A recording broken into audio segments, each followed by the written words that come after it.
Uh, hey guys, welcome to Sahaj Pune office and welcome to DevDay. This DevDay is I'll just give a brief about what DevDay is. DevDay, uh, we as in Sahaj provide a platform where we monthly talk about different uh, topics. Technical topics, be it be on Kubernetes, be it be on how the mechanical sympathy works, or be it be on any Docker related thing, GC, JVM. We have lot of topics covered. All of you can see those topics on the YouTube channel. So those are there. We'll provide you the link, maybe at the at the end. You can go through if you have not already seen it. Um, so today we are going to cover about the bootstrapping of Kubernetes, this topic, and Prashant is going to talk about it. I'm handing over to Prashant. Hey.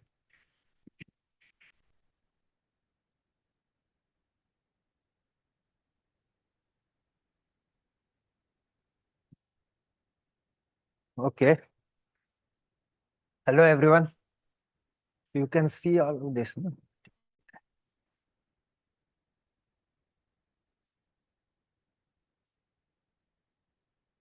Okay. So let's start. So I will just give you like why we thought of doing that. So there is an internal kind of a program that we do to basically talk about infrastructure things. It was like that stream is at least about the infrastructure related topics. So one of the thing that we were covering is the like Kubernetes architecture, how the Kubernetes actually works to a bit of a deep level, in the sense that how the nodes themselves are configured and all of that. This actually, so this is basically done as part of that thing. One thing that comes out of this is, if you have this understanding how Kubernetes itself is working, then it makes a lot of things easier in terms of figuring out, okay, which component do I need to look at that possibly have the issues for any given problem that you have, or which component is probably not working the expected way and all of that. So that will actually, that is where this concept essentially came in. Anyway, you might have looked at the architecture and all of this, but looking at actually doing it on a node, that will actually clarify a lot of things, that how it really works. Okay, so this is basically the agenda. We'll start with a Kubernetes node. The machine could get. So we'll start with a Kubernetes node. The node is not completely set up. That's the whole point of it. And then what we'll do is we'll try to run a workload on top of it. And obviously it will not work. So now what we need to do is, so instead of basically going and doing everything upfront, we are going to actually do it the other way around. We'll like take a discovery kind of a route and say that, okay, what do I need to get ahead with this particular error? So whatever is the current error, how do I actually solve it?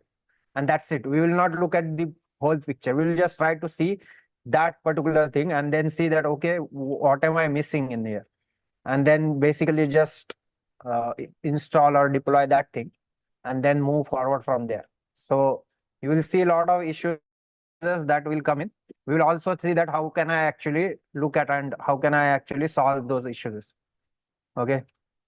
So incrementally set up and learn how the components works and fit together at a high level. Okay. So at very start, what do I have? Okay. So obviously I just have a single node EC2 instance cluster. It's like a single node that is there. And what we are already installing on top of it is, so we have Docker installed. Okay. So Docker is already running on that machine. Then we have like a Docker shim, the CRI Docker D is a Docker shim that is installed. So basically Docker does not follow the CRI standard out of the box. Okay, and then Kubernetes cannot talk with Docker because it is talking with the the language is the CRI abstraction. Okay, so and if the Docker is not following it, then you need a way to translate those commands into the Docker's own way of doing it. So that's where the Docker shim comes in. It was earlier part of the Kubernetes main code itself, but then they removed it, and that was the main change in 1.24, I think, which was a big deal that Kubernetes is dropping Docker support and all of that. So that is not the case, but it is basically the shim that is what is being removed. And now there are other separately maintained projects that are actually implementing those things. So one of them is the CRI Docker. So I am using that as a shim here. So that way my Kubernetes can talk with the Docker essentially. Then I already have the kubectl as a kubelet as a service installed. Okay. So kubelet as a service is already running on the instance. Okay. Then I am going to use kubeadm to do the whole Kubernetes setup. Okay. So any components or anything that we will do, we will basically use kubeadm to do it. The thing is, so kubeadm has like one global command that you can run and then it will do everything for you. But it also has sub commands, very specific commands that you can actually use and see what happens. So that is the thing that we are going to use. We are basically going to use very specific commands and only configure those particular components to move throughout the discovery. Okay, so kubeadm is there. Then the kubelet is set up. So we need a client to talk with the Kubernetes. So kubeadm is also there. So same machine, we are doing everything on that same machine. So apart from just the installation, I have done some primary setup in terms of some commands of the kubeadm, like pre-flight and all of those. Those commands are executed. So some configuration of kubelet is done. Okay. Then I have already used the kubeadm to create a kube config. So that means my kubectl can actually talk with a Kubernetes. At least it is thinking that that's where I need to talk to. So that configuration is already also in place. So kube config is created, and then kubectl is essentially using that kube config. Okay, but apart from this, nothing else is there on that instance. Okay, I will quickly show you a repo that will be shared at the end.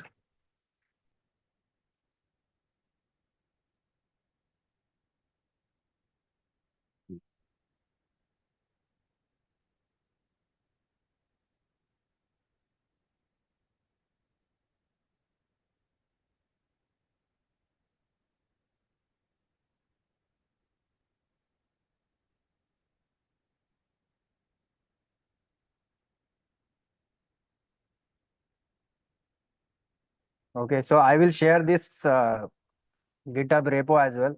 All the steps and everything is there. It is not yet public, but I will make it public and then share it across.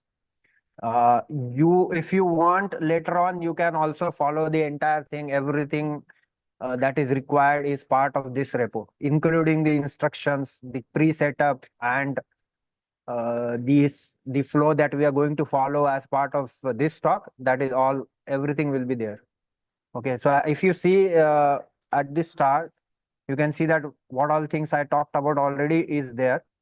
Okay, and so I will quickly show that how is it set up in the sense that how the image and the EC2 instance is created. So I'm using the Terraform code for this to set up the EC2 instance, and then there is a script that it essentially uses to set up all of this. So it is actually creating a fresh instance. So when you actually use it in your, if you are basically doing it later on, you can just run the Terraform script, and it will create a node for you. So you just need to follow these steps that are there. So you can do Terraform. Is it visible or should I zoom in? Okay. Is this visible?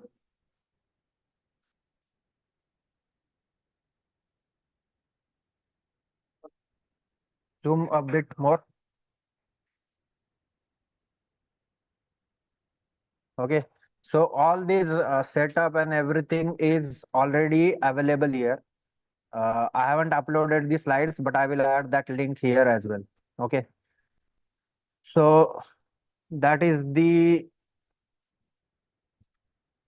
so that is basically what we have right now. Coming back to the presentation.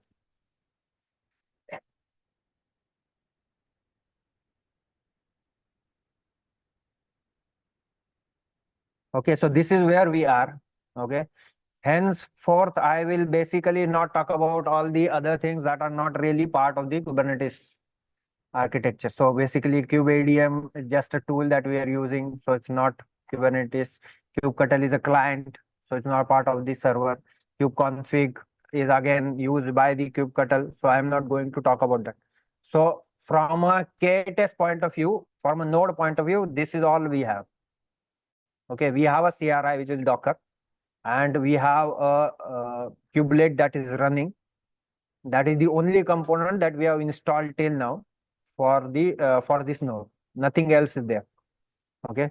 So now let's see what are we trying to actually do. Okay. So our job or our aim is to basically run this command and make this command work for us. Okay. And as part of running this, we will explore everything that is available, everything that we need to set up. We will essentially do that setup. Okay. So that's where we are. So let's try to SSH into that instance first. Okay, so I'm inside that instance. I can quickly show you what is there running. So if you see the systemctl.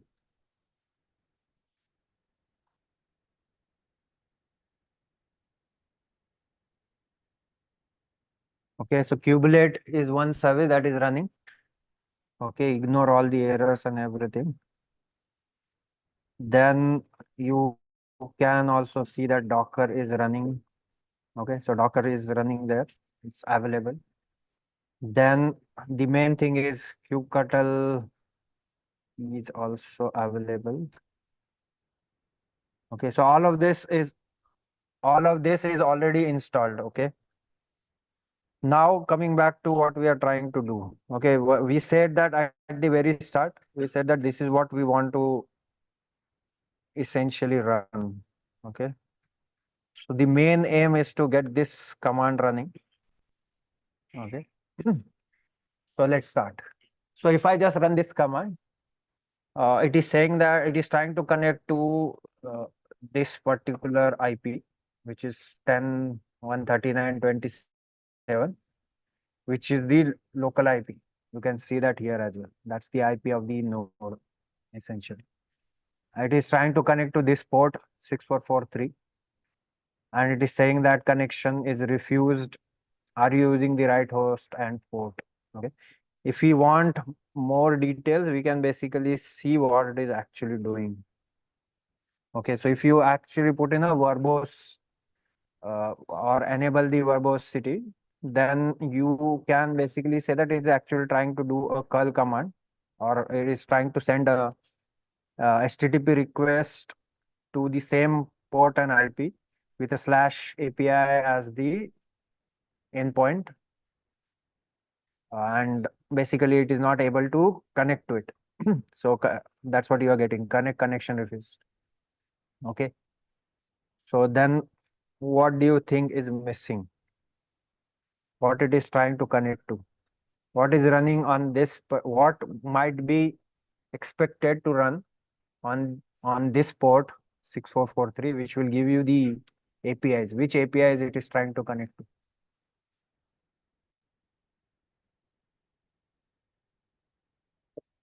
Any Control. ideas?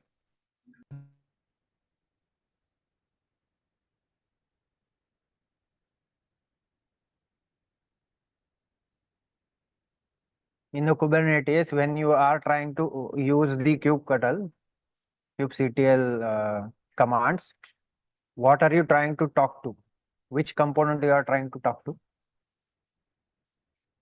To the API server. Right. So Kubernetes API server is what is missing. You can also, so we can try any other commands also. Not necessarily we need to create a pod. We can also say that just give me the pods. I'm just doing a get. Okay. I'm expecting that I will get exactly the same error because the fundamental component that I'm trying to talk to itself is not there. Okay. So it is not about creation of the pod. I'm not able to talk to the Kubernetes at all. Okay. So who is the front component that actually receives every request that you are getting from any client? That is the main API. That's how it works. Okay. So that means we are essentially missing the Kubernetes API component. Okay. We can also try to look at, so we can check whether anything is running on that 6443. So you can see that there is nothing there. It will tell you everything, but there is nothing on the 6443. Okay. So that is what is actually missing. So then how do we go about installing it? So that's where so we are basically using the kubeadm to do all the setup. So kubeadm, if you see the kubeadm documentation, it has a lot of phases that are there. Essentially the init is the main thing. But if you go to the kubeadm and you go to kubeadm init, that is what you use to set up the control plane. You can see that here as well. I should zoom it out. Okay. Okay, so it is basically init is the primary phase, but we are not going to do init like at the very top, because you can do that and then it will do everything for you. But we want to only talk about the API server. That's what is missing. Okay, so if you go inside, there are a lot of things here, but I will go at very bottom. And because I don't want to do init, I want to do a specific phase. So there is a kubeadm init phase. Okay. So if I go to kubeadm init phase, I should be able to figure out where is the API in it. Okay, so it does a lot of things. You can easier to look at it on the right hand side. It is doing the pre-flight kubelet start and all of this. What we want is the control plane. Okay, that's where you can set up the entire control plane in one command. But we don't want that. We just want the API server to essentially be there for us. Okay, to start with, we can use this command to basically set up the API server, but we will run it in a like a verbose mode just to see what it is doing, and then try to understand that okay, that is how you do the setup for a particular component. Okay, so so if I now run this command, okay, one thing I should talk about is that there is also a file I have created, which is the kubeadm config. I will quickly show this file. Okay, so there are only two interesting, so a lot of things is there, but only two important uh, lines are there in this.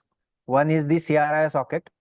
So basically, because we are using Docker and the Docker shim and all that, you have to specifically say that how do I connect? What is the Docker socket to which the Kubernetes can connect to?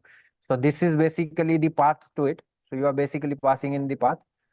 Then advertise address is the local host. So I am saying that let me access on this particular private IP, because I am not accessing it from outside. Otherwise, you will do like a outside, and so you will basically give a load balancer IP and all of that here.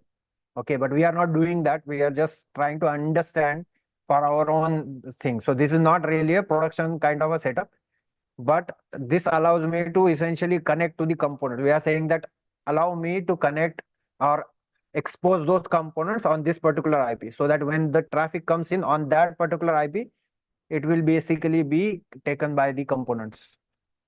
Okay, Then the only thing apart from that we are doing is the the pod subnet, which is the seeder. Okay, so we are basically saying the pods should use this seeder to create the pod IPs and all of that. So that is the only setup. You will see why we did the pod subnet thing later on. But that is the only setup that is there in the kubeadm config. So the reason I showed that there is that we need to use that kubeadm config to make all of this essentially work. So if I go to the, where is that? Okay, so this is the command I am going to use. I just added sudo, nothing else. Okay, apart from that, we want to make it run it in verbose to see what it is going on. And the last thing is I need to pass in the config. I hope I am using the right. Let me check.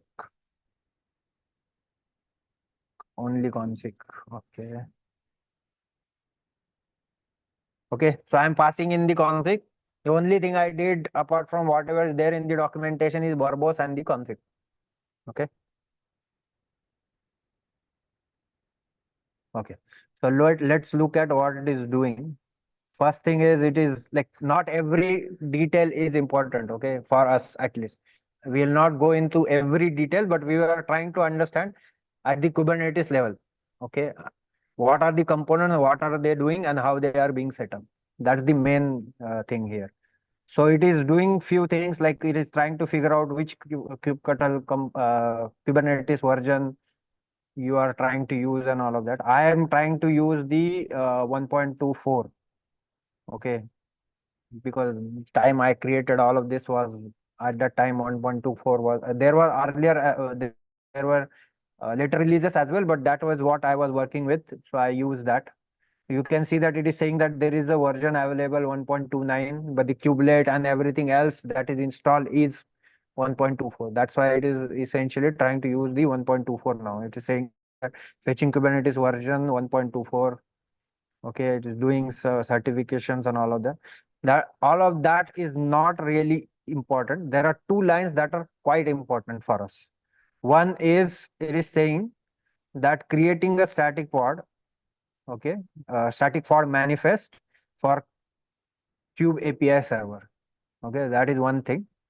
And the another is it is saying writing static pod manifest to component for component Kube API server to etcd Kubernetes, etc., etc. Okay, so this path essentially. So then, what is the first? Do you have any questions on this? What is this thing? Have you heard of a static pod? What is a static pod? Okay, so that is surely an interesting question. We don't know what is the status for. Then another thing is manifest. Okay, what is a manifest? Okay, and then last thing is saying that I am creating a static pod manifest for the component. Component is fine. We are basically saying that this is the component we want to use. And it is basically creating a YAML file in this particular folder. Okay, so then let's see what is there in that folder.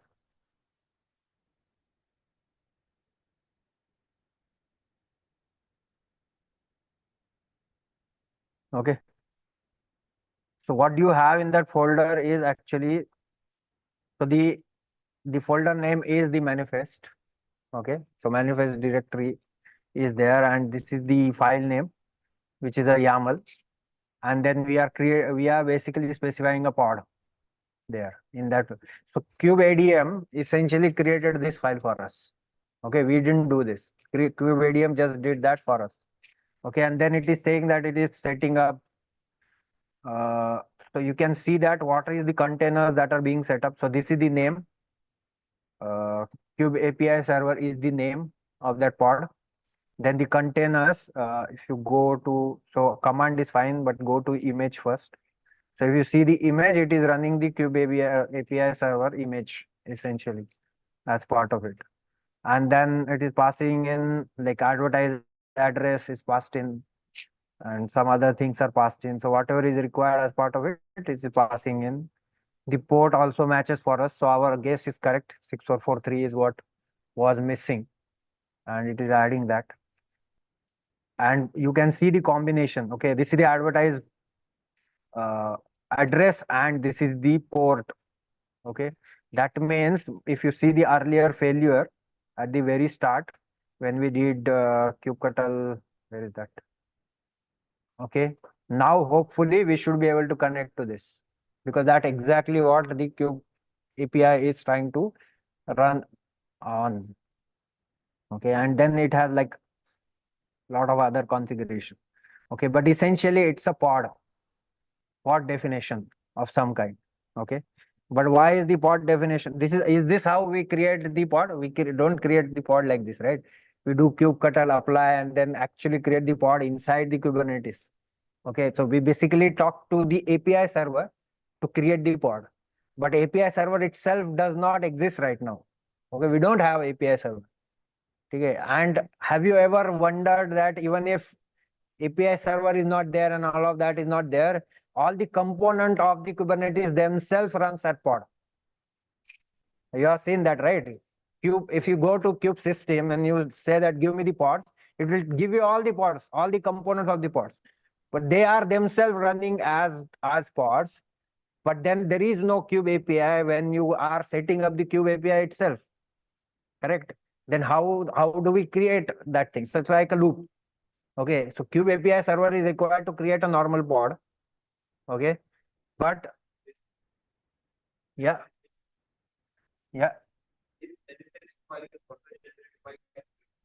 yes.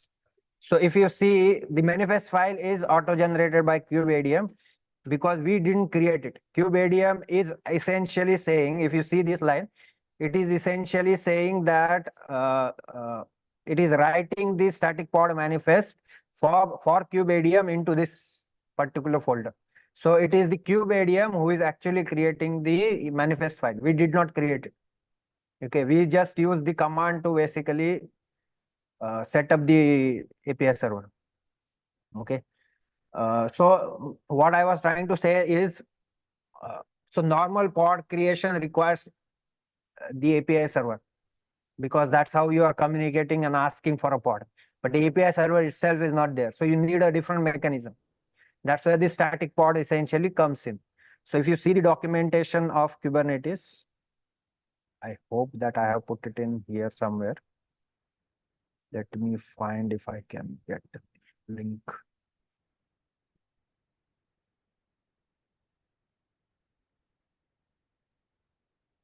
Okay, not this. Yeah. So if you see the Kubernetes static pod documentation, some of the key things, like important things, is it is saying that static pods are managed by the kubelet daemon. Okay, so that is main definition of static pod. Because static pod is something that does not require anything else apart from kubelet. So the only thing that is required is kubelet. Okay, so understand that right now we just created a kubeadm just created a file. It did not do anything else. Okay, just creation of a YAML will not create a pod for us. So somebody has to look at that particular file and then create a corresponding pod out of it. Okay, so that's what the static pod essentially is saying, that anything that is managed directly by the kubelet outside of the route of the Kubernetes API and everything directly managed by the kubelet are the static pods. So that's why it basically does not require API server and all of that. Okay, so that means in our case, going back.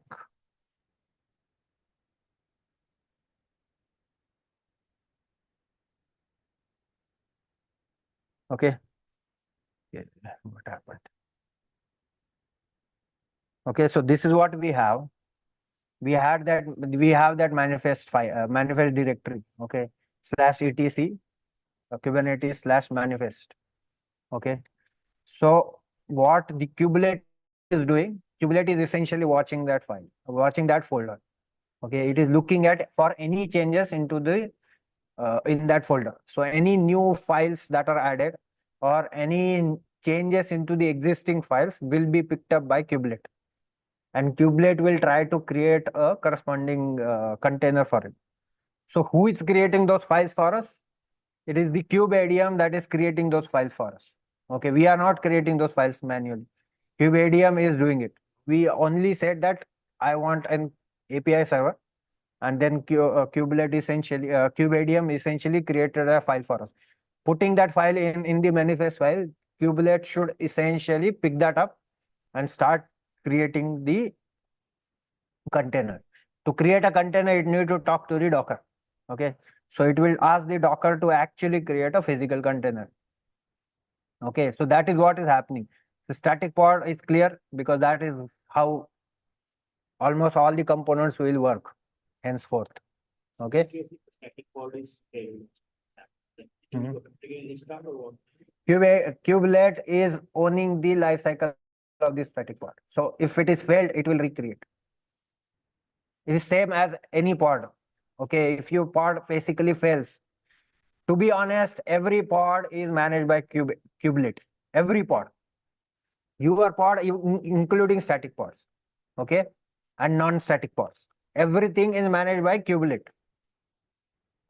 On your worker nodes also you have kubelets, but main distinction between the normal pods that we create and the static pods is kubelet is the only component that is directly managing it. Nobody is telling kubelet to manage those pods, or nothing else is required to create those pods. The only thing you need is the definition of the pod, and that's it, and kubelet.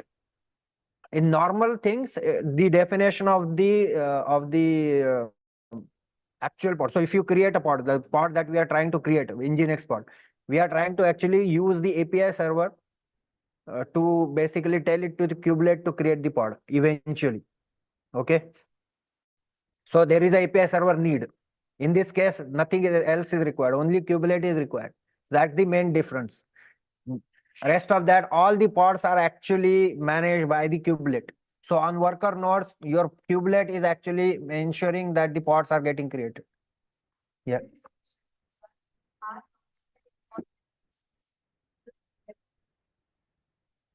No, the definition. So question is, are the non static pods also goes into the manifest directory?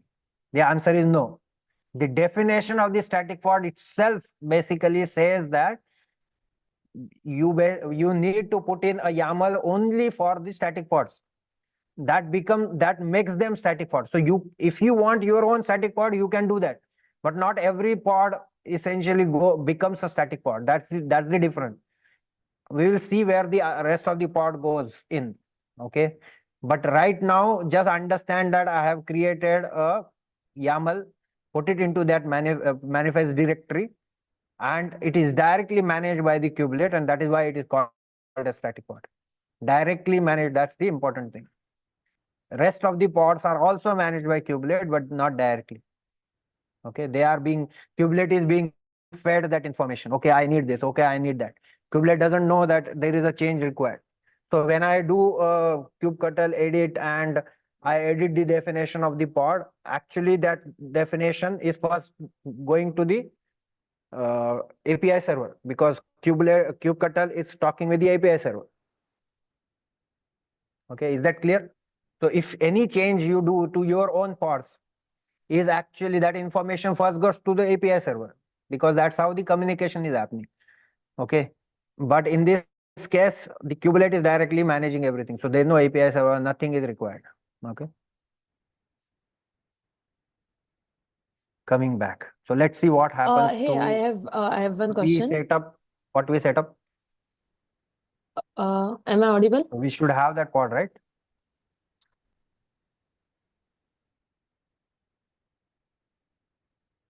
What else is there? Are non-static pod also present in the same directory?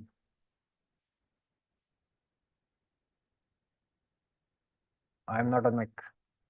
How do I listen to this?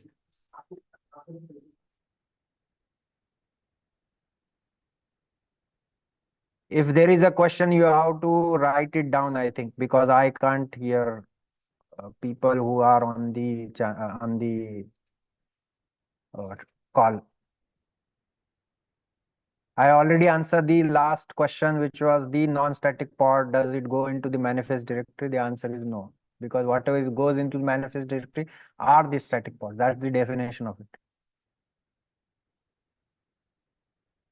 Okay. So coming back, okay, but we are still getting the same issue, right? We did the installation. So what is the problem now? How do I check? I can't see the pods. Okay. So if I can't see the pods, how do I debug this information? Where is the failure? Because my failure is still the same. So how can I debug this?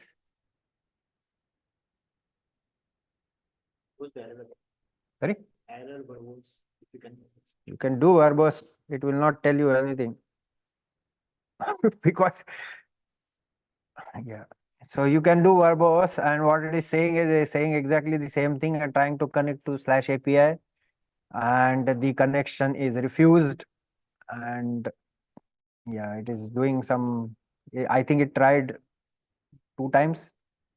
All of the times the connection is refused, and then it gives up and says that, are you really connecting to the right host, or is the thing missing? So how do I debug further? What is a pod?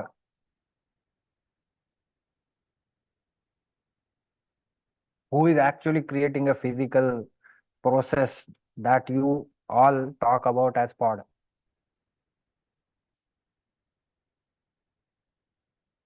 It is this Docker, right? In our case, it is Docker. It might be any other CRI as well, whatever is supported.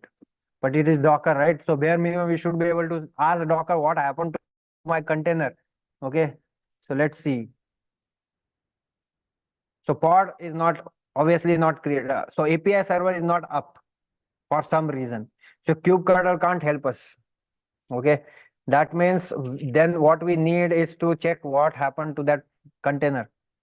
So let's see. Okay. So if I do Docker PS, it is saying that there is a container with a pause image. Okay. And nothing else. There is only one container.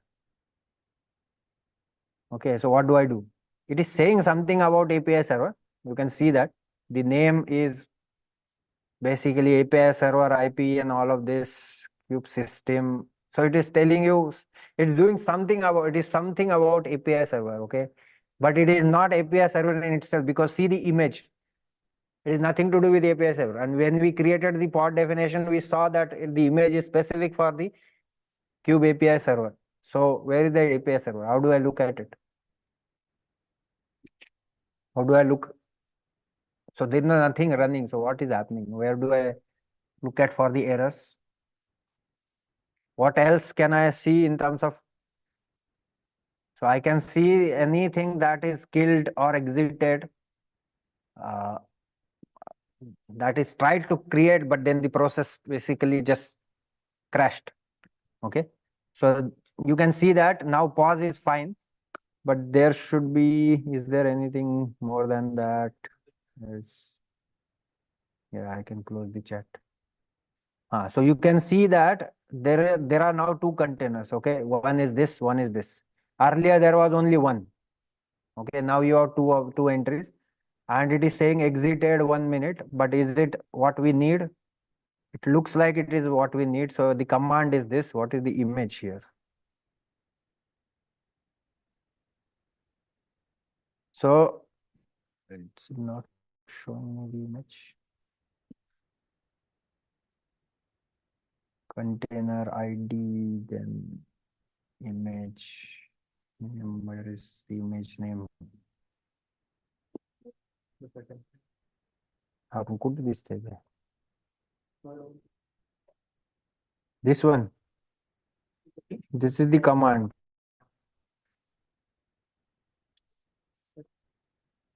Pause. There should be something here. No, something is missing. I don't know whether it is because of zoom level or.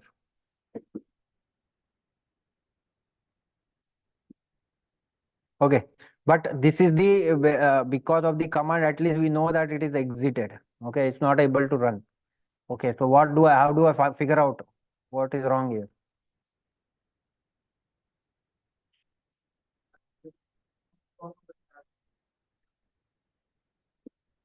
Some response on the chat. Container logs, correct. So then I can basically look at the container logs, and this is the container. Okay, so looking at the container log for the API server, I can so if you see now, you need to okay, one thing on to understand Kubernetes is that you should be able to read the Go logs. Okay, it's not same as Java. So in this case, these are like, you need to understand what is the log level of a message. Okay, so in this case, it is info. The only I at the start shows you that it is info. Okay, so all of these are infos basically. So it's fine. They are not really errors. What we are looking for is error warning, something like that. Okay, so W is essentially the warnings. Okay, so there is something interesting here. What it is saying is it's trying to do a gRPC call. So it's not a HTTP call, it's a gRPC call. And it is trying to basically connect to localhost 127.0.0.1 on this particular port 2379. So API server is trying to connect to something which is basically on this particular port 2379. Error connecting and connection refused. So we are saying the second time the connection refused. So something is missing again. So API server now depends on some other component. Okay, so what is that runs on the 2379?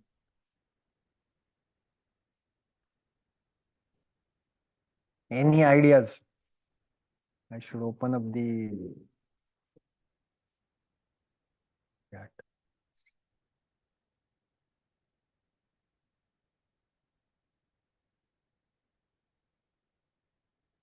So there is a question on the chat that says, can we edit the existing manifest file and then push the changes to the existing one, like pod names? So the answer to that is yes. Any changes you do to the pod manifest or the static pods will be picked up by kubelet.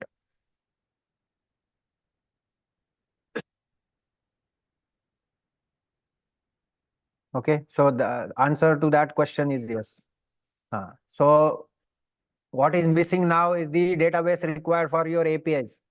So even if you are saying that, so your GET request, when you say kubectl, so the answer is already given, like HCD. HCD is what is missing, which is the database. So if I do kubectl get pods, okay, if I do this, you already saw that.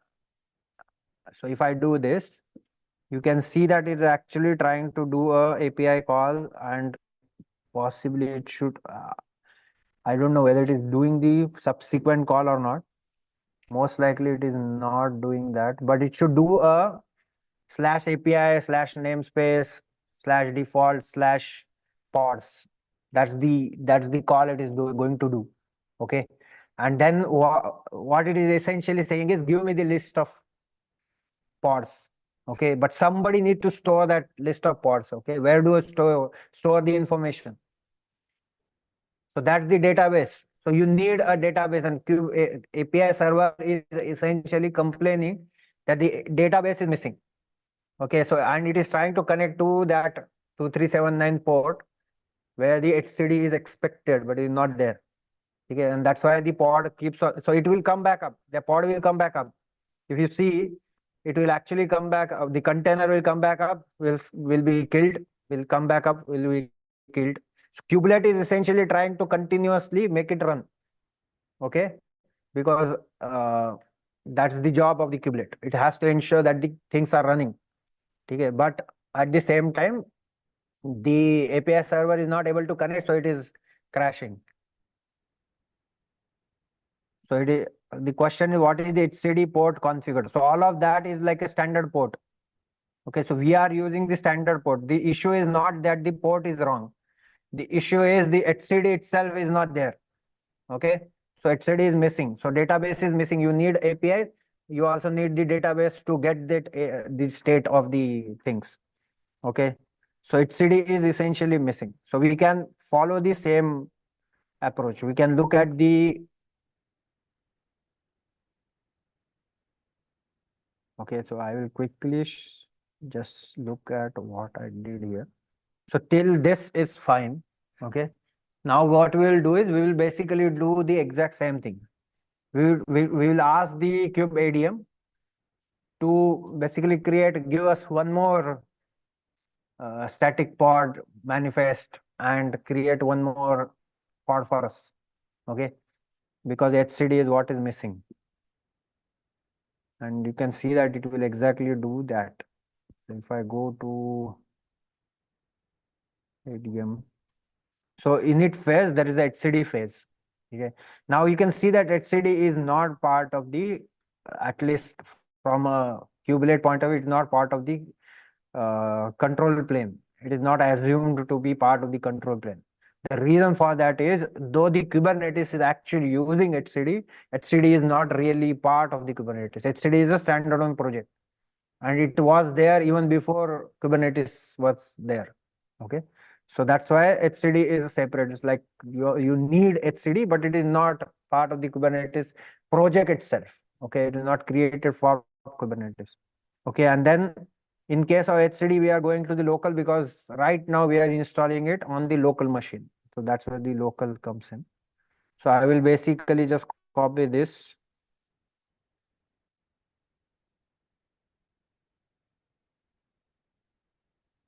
We will do the usual -config with ADM config. Okay. So this should give us the etcd essentially. What happened? I mean, dash config. Double it. It's a bit double it. I don't remember that being double, but ठीक. So if you see, almost similar things is be done. What it is doing, it is saying that creating static pod manifest in this particular directory and writing a static pod manifest into this thing. Okay, so that means we should be able to see that there should be two of them now. So there are now two YAML files in there. One is etcd, another is kubeadm, kube API server. Okay, so two components that are there. That means we are expecting two separate pods and containers running in here. Okay, so let's look at it. So if I say kubectl get pods --, so it is not yet up.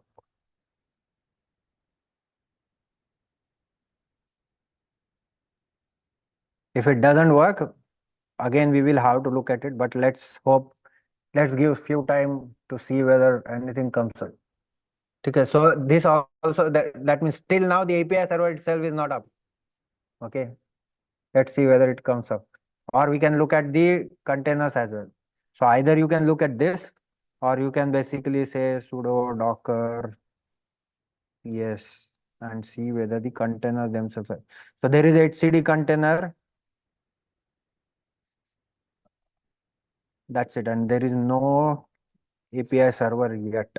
So there are two pods containers, but no API server.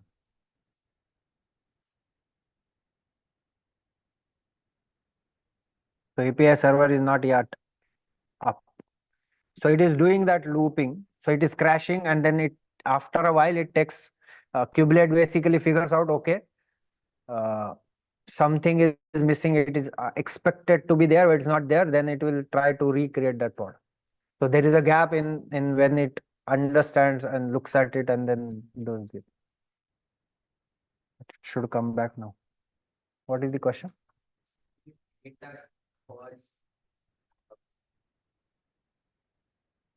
Pause containers. So pause containers. Okay. So the way, so if you see the manifest, okay, there is no pause container. Okay, you never specify any pods containers or anything. But that is how pods containers are created for every container that you create in Kubernetes.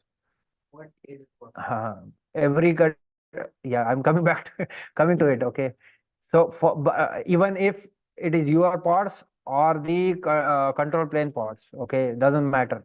Pods containers will be created for you. Okay, now why do we need pods containers? Pods containers are essentially created to give you, so it is responsible to create some namespaces. So the way Docker works is basically everything is still running on our machine. Okay, the only thing Docker is doing is it is creating the namespaces in Linux and gives you an illusion that this is your machine, though it is actually a single machine, but it gives you an illusion that okay, you are able to only see this much. Okay, so there is a network namespace, there is like process namespace, there is CPU memory, and all of that is there. C groups are required to control how much you can access and all. So visibility is one thing and control is another. That visibility is, I will, if I say give tell me how many CPUs I have, it will tell you okay, this many CPUs you have. Okay, but physical hardware has more than that. Okay, so who will stop me from accessing rest of the CPU? That's where the C groups comes in. So it basically stops you from using more than what you are supposed to use. Okay, so namespaces basically gives you visibility. The pause containers are responsible for creating the network and some other namespaces. So that's why they are required.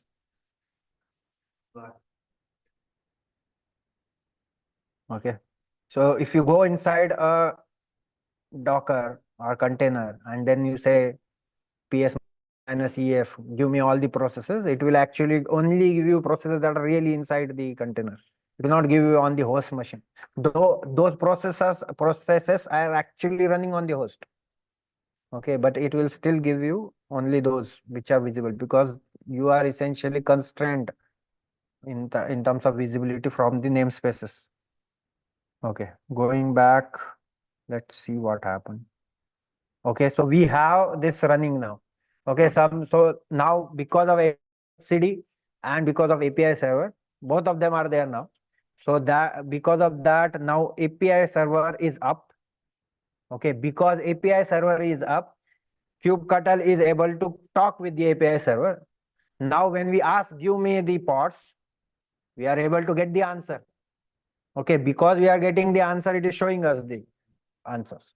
The only pods that exist right now in the systems are two. Okay, one is the etcd IP, etcd basically, and another is the Kubernetes API server. Another hint in terms of this, knowing whether something is a static pod or not. See the naming. Static pods are always specific to a node. That node's kubelet is managing them. So that node's kubelet basically puts in the host as part of it. So you can see that etcd/IP and then the entire IP of that host is added. Okay. So this is not actually, this does not really exist or is not managed by the normal things. Basically, you are managing it through the manifest. It is only the entries that are created. Okay, to be honest, the entries are not created in etcd, right? We didn't say create a pod for me. Okay, kubelet already had the pods, but then there is a separate entry created just for the static pods, so that you know that okay, there is something running. It's not invisible. Okay, you can see the documentation as well. They says that it is the what it is, mirror pods is what is created. It's an entry in etcd in the database to tell you that these pods also exist. Those they are static pods, they are not managed by the normal channels essentially. Okay, so great. So we have something running. So should we try our own pods now? Correct. Namespaces. So this is the only pod that are running. How do we read the entries in HCD server about the pod list, say example API server pod? So then we have to connect to HCD for that. Okay. So I don't know whether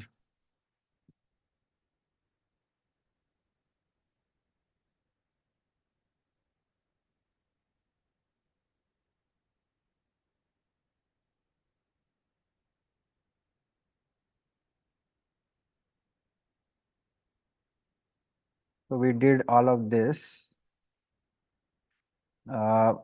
I will talk about, so the question is, can we look at the HCD entries? The answer is obviously yes. It's a database. You are able to connect to it and you can see all the details and everything.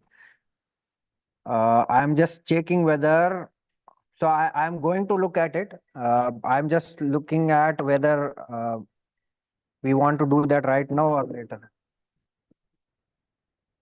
Okay. Maybe we can do that right now as well.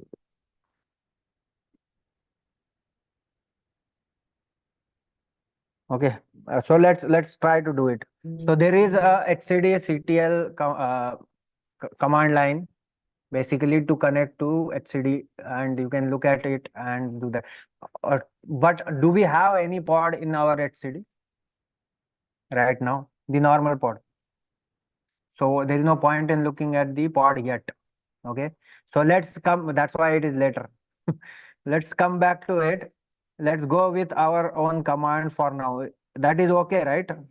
Whoever asked it on the channel.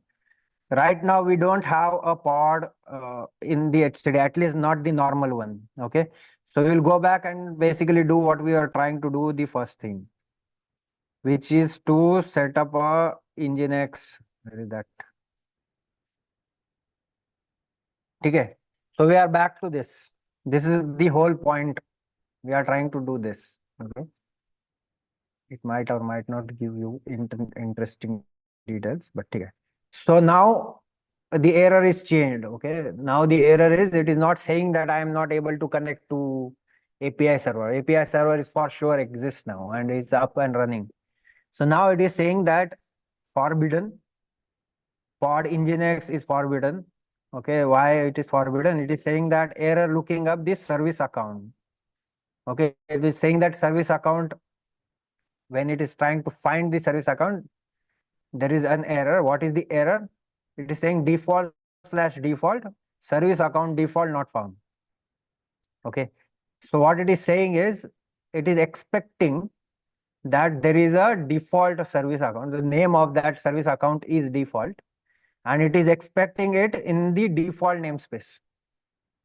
Okay, so let's see whether that is the case. So if I say give me the SA, which is the service account, and I am obviously connected, there is only like namespace is default by default.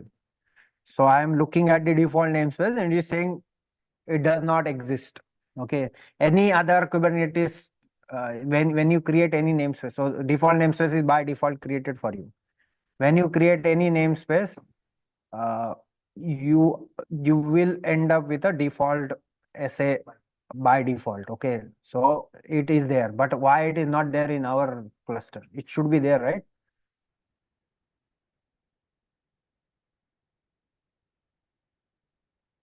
So kubectl is, we are asking that give me all the assets, and it is saying there's nothing there in the namespace. So what is missing now? So we have the API server, we have the HCD, we have something else is missing that is actually is required to create this service account. What else is there?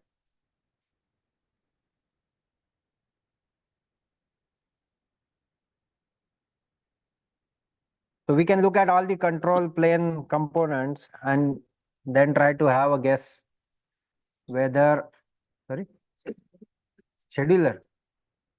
Why scheduler is required for creation of a service account? As the name suggests, scheduler does what? Scheduling, right? So do we need any scheduling for service account? So we don't possibly need.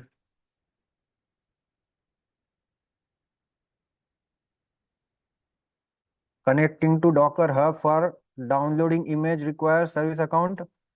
So that is the question that is asked on the chat. The answer is no. It's not about the getting images from the service account.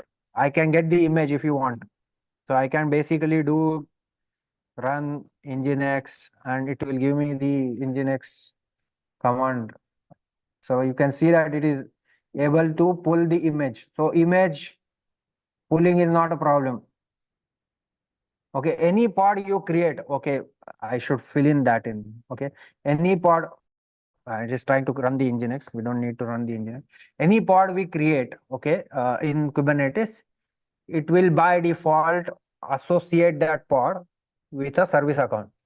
If you do not provide a service account, which we are not providing, if you see the command, we are not saying anything. Okay, we are just saying that just create nginx pod for us. Okay, and that restart never is essentially saying that I don't care about the deployment or anything else. Just create a pod. Don't create deployments. Okay, a single pod, nothing else. So I don't need to manage that pod or anything like that. So that's the only thing we are saying. Okay, that means whatever is the YAML generated out of this will be will have the SA. So we are not specifying any service account. That means the default service account that is associated is the default service account. Okay, so that's why it is complaining that the service account does not exist. So now we need to figure out which components is required to install the service account. So going back to the control plane, let's see what else is remaining. So we did the API server. Okay, HCD is separate, we did that. There are only two of them at least missing in this list. One is the scheduler. Okay, does the scheduler make sense? So we are eliminating rather than figuring out what is the actual thing, but that is also fine. Okay, so scheduler does not make sense because pod scheduling, we are not even able to create a pod. What are we scheduling? Okay, so right now we are not able to create the pod. So that means let's try the controller manager and then we will look at what controller manager is actually doing and all of that. But let's first get the progress a bit. Okay, so then I will do the exact same thing that we did.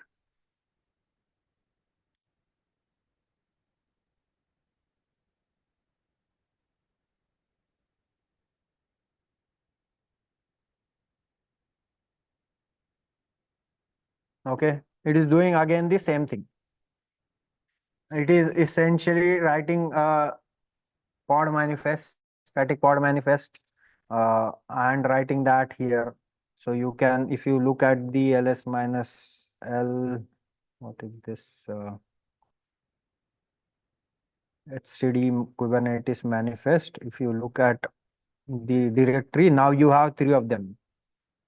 kubectl, HCD, Kube API server and Kube controller manager. Okay, so controller manager is what we added just now. Let's see whether we are able to see that. Get pods.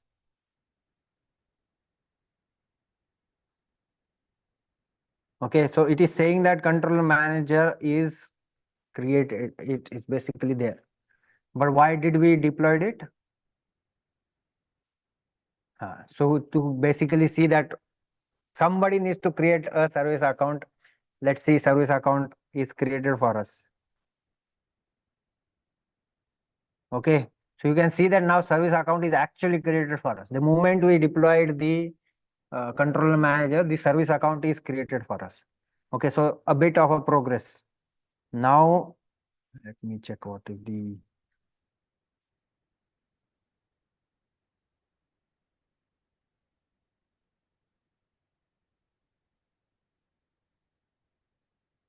Okay, so a bit of controller manager. So we just basically, we don't know whether it will actually create a service manager or not. We just looked at, okay, these are the 4-5 components that basically creates the Kubernetes control plane. And then we said that, okay, scheduler does not make sense. Rest of the two already exist. The only one that remains is the controller manager. We deployed it and we are able to figure out. So now we know that controller manager created the SA for us. Okay. But what is a controller manager? Any guesses why it is called as controller manager? What it is doing? So state of desired state source. So state and desired state. Mm-hmm. How many ports you have you have to create. Okay, yes. So almost everything in Kubernetes is like components themselves are created on something called as a control loop. It's like an infinite loop. Okay. And as he is saying that it looks at the desired state and it ensures that the current state has to match to the desired state. So it will continuously try to do that. Kubernetes is doing the same. Kubernetes, when we created a static pod, it will continuously look at that and it will ensure that the pods exist. Okay, it will continue to do that continuously. Kubernetes is doing that. API server does not do it. API server is basically not a controller in that sense. It is just the APIs. HCD is a separate, it's not a control plane. So it is not, it's a database. Okay. Controller manager, in the name itself, you can see that it is actually the controller. So it does that thing. It basically looks at the desired state and it looks at the current state and ensures that those are matches. If there is a difference, it will try to fix it. And that's the loop. Okay. But it is not, so there are a lot of things in Kubernetes that requires this loop. Okay. And those are separate than each other. But the deployment of all of them doing that is like a too many things you need to deploy otherwise. Okay. So controller manager is the like a, they are separate controllers, but they are all combined together. They are all clubbed together as one deployment. So they are all deploying as one thing. So you can see that. So I have opened up. So I should tell you where am I opening it up. So there is a Kubernetes documentation reference. Okay, in that you can go to component tools. Okay, that is basically the Kubernetes components. Okay, and then you can see that what all flags, all of them are like a CLI tools. Okay, what all flags that you can pass in. So you can see at the API server is there, controller manager is there, kube proxy, kube scheduler, and all of those are there. Okay, so these are all the command line flags that you can pass into a controller manager. Okay, when you say controller manager minus help, it will tell you that all of these flags you can pass in. Okay, and that's how the manifest, you saw the manifest as well. The advertised flag and all of that was actually passed in as commands to the CLI. Okay, so the interesting bit here, the reason I opened this up is what will it check for having the desired state with Kubernetes looking at the, yeah, very good question. Where is the desired state stored? So the question is, you are talking about desired state, but where is the desired state? So desired state is essentially stored in the etcd. Okay, so that's where you are saying that create a pod. So it will create an entry in the etcd, and then rest of the Kubernetes components will ensure that that exists. Okay. Where is it? So if you see the controllers, okay, so controller manager, I said that is a group of lot of controllers. Okay, so this flag actually allows you to control which controllers you want, you want to disable, enable, and all of that. You can see that you can say that lots of controllers, a lot of controllers to enable, star will enable all of them, but you can see the individual components as well. Okay, so important so cron job controller. Okay, so this is basically when you create a cron job, this is the controller that looking at the cron job. Okay, then there must be a deployment controller. So whenever you create a deployment, this is the controller that looks at the changes in the deployment and then it takes care of something. Okay, then there is a endpoint controller, endpoint slice. Then is anything else? Job controller is there. So a lot of controllers are there. There must be a service account controller as well. This is the core token, service account controller. So this is basically what created our service account. Okay, this is what was missing. And then this controller essentially looked at the namespaces and then created it for us.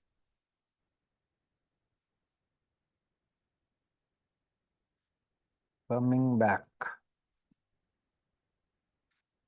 Okay, so the control manager is clear. It is set of lot of controllers. You can choose to disable, enable, whatever you want, and it's an interesting thing to explore. Disable all of them and see what works, what doesn't work, then enable one of them, then see what works, what doesn't work, and then you will understand what exactly all of these are doing. We will briefly talk about it if time permits. Okay, so let's look at the HCD itself.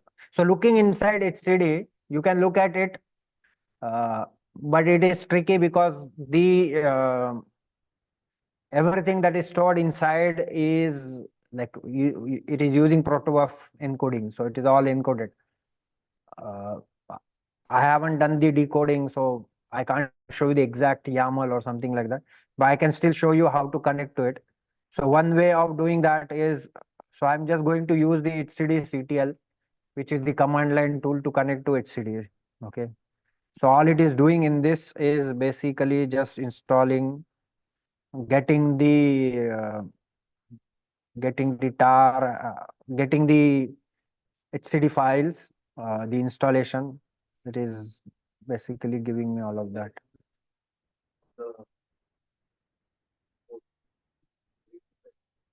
Oh, how do I zoom?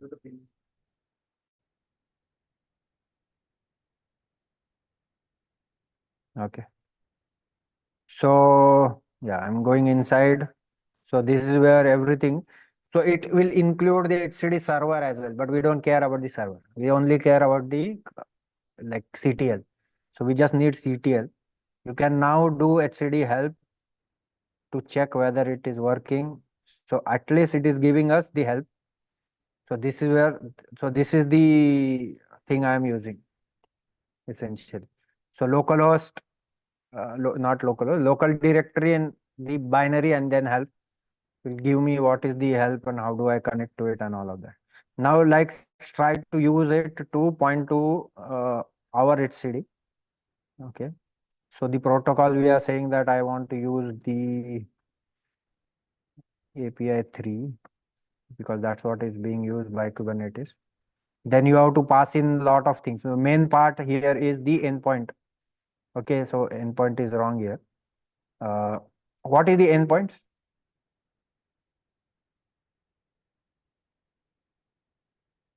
Huh?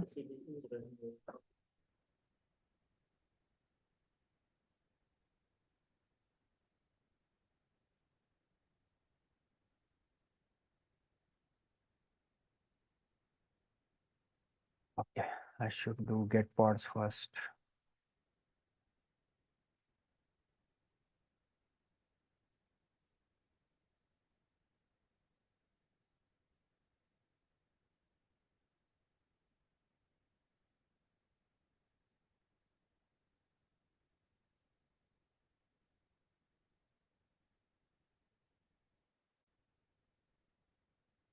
Okay, what should be the endpoint? You can see that HCD command line tool, and then you are passing in lots of flag to it. Okay, the important bit for us is the advertised client URL. So it is expecting a client connection on this particular address. So that means I need to send my traffic on this address.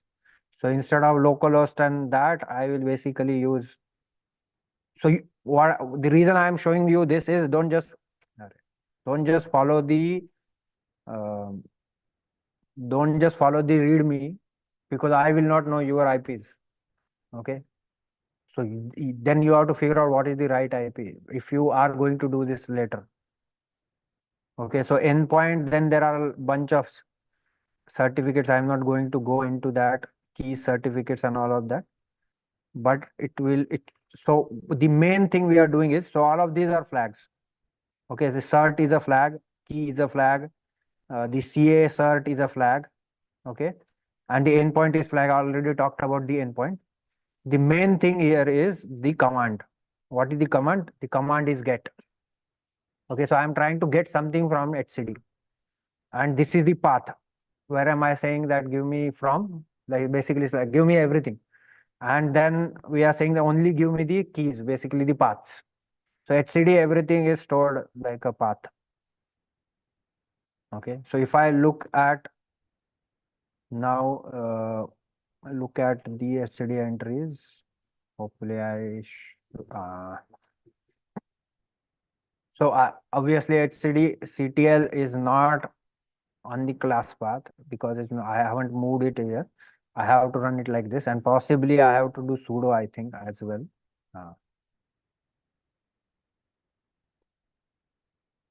Okay, so now you can see that it is giving you a lot of entries. Okay, one observation is everything is actually stored inside something called as /registry. Okay, and a lot of things exist right now.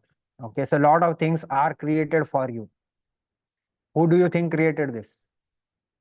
Which component? Control manager, because we created it only for SA, but it is actually a bunch of lot of things that are there. Okay, so it is basically creating a lot of things. So inside registry, so if you go to let's say pods, where is pods?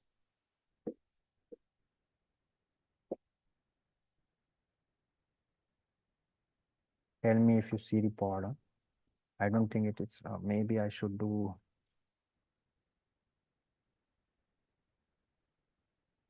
I can buy pod. So I can see pods. Okay, it is saying that there are 3 pods. All of them are kube system pods. Okay, so it has created 3 entries for our pods. So that's what is there in the etcd. You can also try and look into, like, you can remove keys only and prefix and all of that, and try to look inside what is there. So I can directly use this particular object or path and say, show me this, but you will see just the garbage. Okay. Some things are possible to read, but not very great. Okay. You can basically read it, but you have to do decoding because it's all encoded using protobuf. I tried it, but I was not able to do that.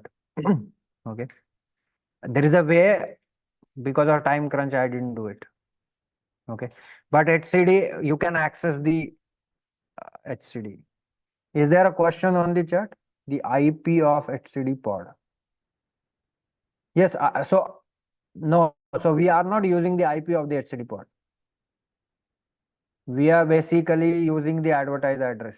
And if you see, the advertised address is actually the local host. This is the address that we connect to. I think so. Yes.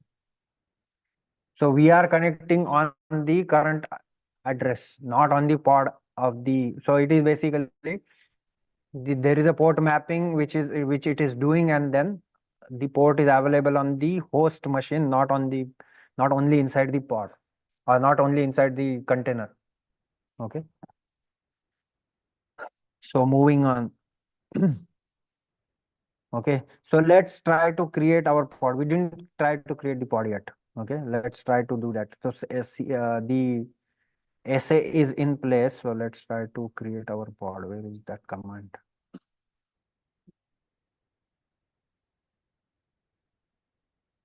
Okay, so now our pod is actually created. Okay, this is the first time we do not see any error. Okay, so good. Now let's see what is happening with the pod. kubectl get pods. Okay, so there is a pod. It is understood that there is a pod. If you see the kubectl, we should be able to see the pods as well. I should say.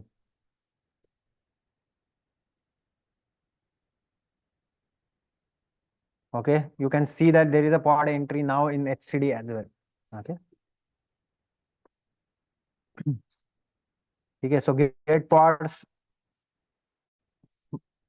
But do you think anything will happen with this? That's the question that I'm asking. I'm asking the same question. I'm asking the same question, that why it is pending? Huh? Logs. Will you be able to see a log of a pending pod? Pending pod means it does not even, there is no container. You can see that. We can check whether there is a container for this. Is there a container for this? So this is one entry, which is kube controller. Okay, this is another entry, which is the pods pod. This is another entry, which is the kube API server. This is another, which is etcd. Then this is pause. This is pause. So our container does not even exist yet. So what do I look at in terms of logs? It is pending means it is not even running. It does not exist. So why it is pending? When you say a pod being pending in Kubernetes, what does that mean?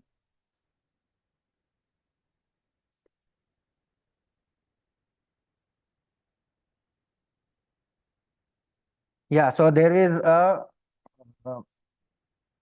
on the chat they are saying that because it does not know where to place this pod, so it goes to the pending state.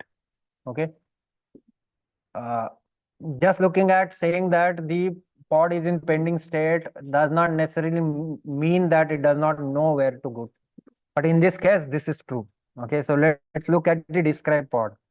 Okay, so you can see that there are two things that you should observe here. One is in the node section, there is none. Okay, that means this pod does not have any node assigned to it. Nobody is basically saying that, okay, so we said that I need a pod. That is all we said. The actual running that pod on a particular node is done by someone else. Okay, inside Kubernetes. We don't know. We don't say that run this on this particular node or something like that. We just say I need a pod in Nginx. You run it on any node that you want. And then somebody will figure out where to put it in.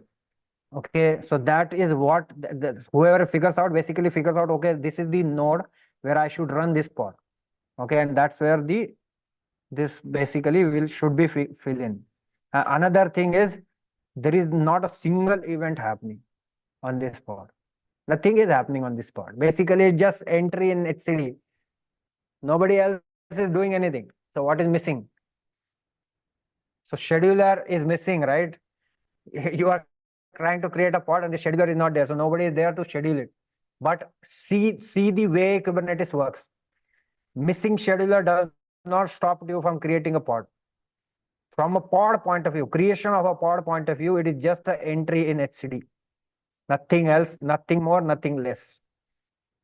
It is just saying that, okay, I need this pod to be created. That's it. Not doing anything else. Whether it will run, work, not work, it's all later.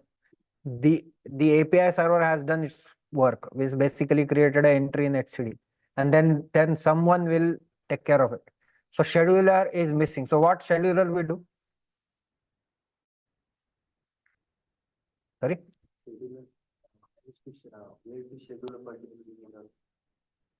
Means what? When you say it is scheduling a pod, means what? What it is doing?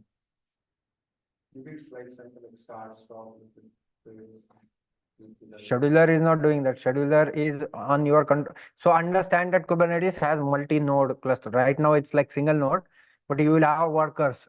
So your pod might also work on container actually runs on a worker node. Okay, your your scheduler is running inside the control plane, which is the master nodes. Okay, so if master nodes scheduler is on master nodes, it is not going to look at the container inside some another. Are you getting my point? It's not even responsible for creation of the cluster, creation of the pod. So what it is exactly doing? When it is saying scheduling, what it is scheduling, what it is doing, actually doing?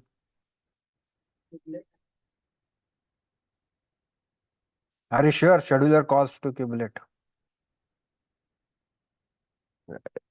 So if I don't have any, in this case I have a kubelet, but let's say right now my master node, generally when you create a pod, it will never run on a master node.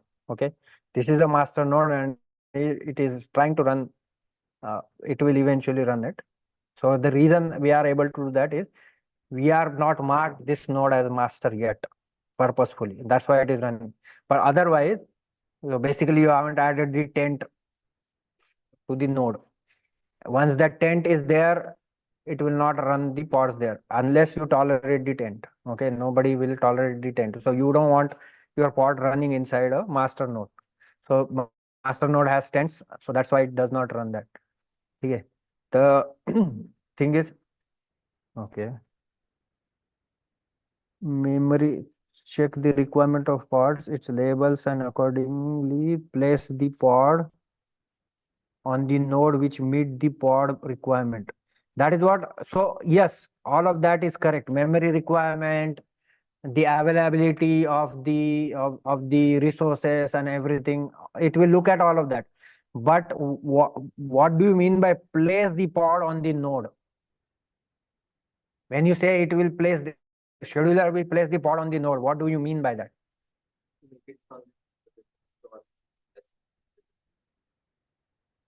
All it is going to do is to update the state inside the HCD with the node that it thinks where the pod should run.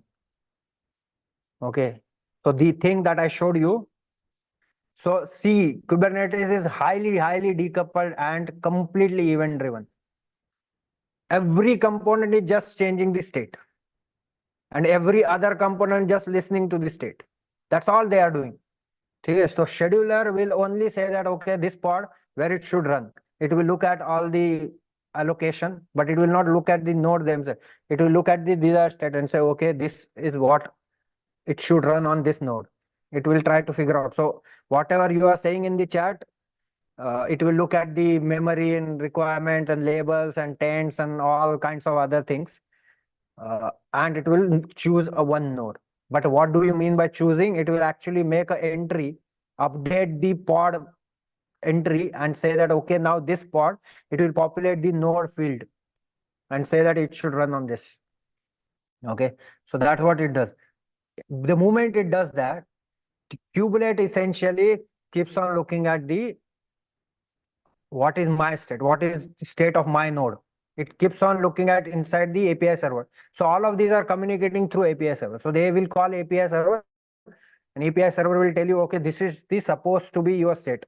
And then it looks at, okay, this pod should be there, but it is not there on my node. So I will create it. So Kubernetes, that's why I said at the start, Kubernetes is the one that is actually talking with the Docker, nobody else.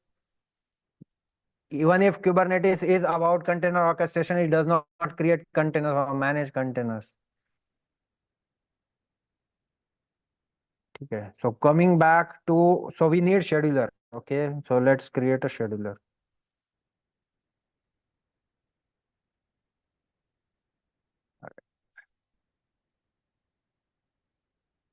Sudo scheduler -v9 -. How do I get rid of this?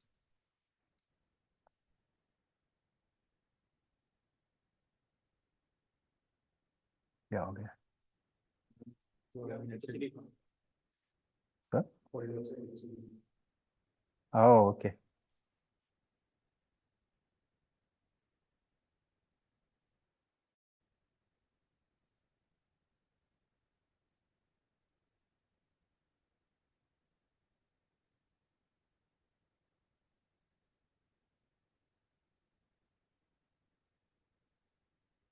Okay, so it will do exactly the same thing. Now you know that it basically puts in a manifest and you will see the thing. But now you are getting where why the need of every component is, right? Because we are looking at the issue and then we are creating the component. We are not creating everything upfront. So then you know that which component is actually trying to do what. Okay, so but installation is standard, is same. One time you will not know the static pod, but next time, like 4 times, you have done the same thing. So all of these are created as static pods. Okay, so now we should be able to say get pods all namespaces Okay, so now it is saying that etcd is there, API server is there, control manager is there, kube scheduler is there. Okay, but our pod is still pending. What do I do? So let's look at two things. We looked at two things. One, we said that it should basically put in the name, the pod, it should populate the node for the pod. Okay, or else it should tell us that something is wrong. Okay, with that pod, I'm not able to run the pod and all of that.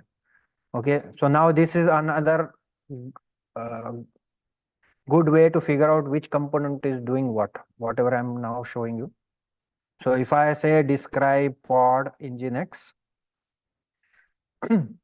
now see that again the node is still empty. Okay, obviously, otherwise it would have run it by now. So when it is not, it is in pending, that means we know that it is not able to figure out which node to run it on, and we'll see why. Okay, but the key thing here is that in the events we have something. So at least someone is looking at the pod definition now. Someone is trying to do something about the pod that you created inside etcd. Okay, so which component? Sorry. So you can see that it is a warning. It is saying that why it is failed. It is saying that failed scheduling. Okay, the main thing here is you should see from. Okay, from which component. So generally a controller will come in here, and even if you have like custom components and all of that, you will still see the similar thing.